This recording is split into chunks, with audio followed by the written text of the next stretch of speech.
I was just talking to somebody who's some kind of an expert on the internet and stuff. I said, what's happening? Because I don't get to see anything except a bit of news and our own work all the time.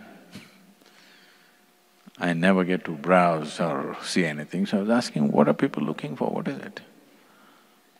And he's saying it like it's a matter of fact. He's saying, Sadhguru, 70% is only pornography.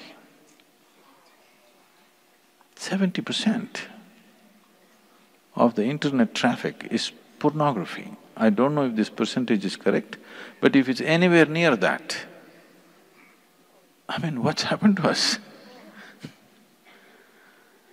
When such a powerful medium that we can communicate with the entire world, don't we have anything better to say?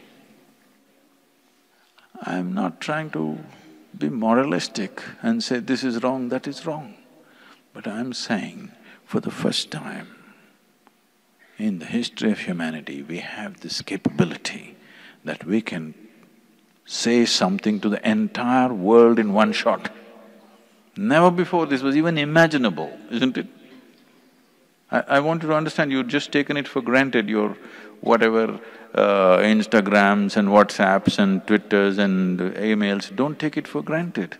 This is the first time that we can communicate to every human being on the planet. Is it not important? The highest possibilities get to them.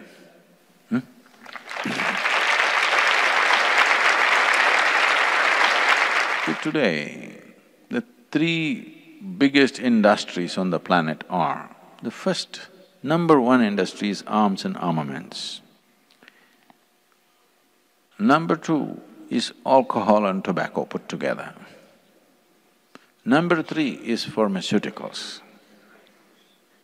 This says everything about us, what kind of people we are, isn't it? And on the internet is pornography. We as a generation should not let this opportunity pass. We should not let these sex maniacs, child sellers to dominate this world. How can we allow people who sell children to do dirty things with them to dominate this planet? Tell me, we are allowing them to do it. We don't have to fight them. Everybody thinks we have to fight. No, we have to overwhelm them with positive things.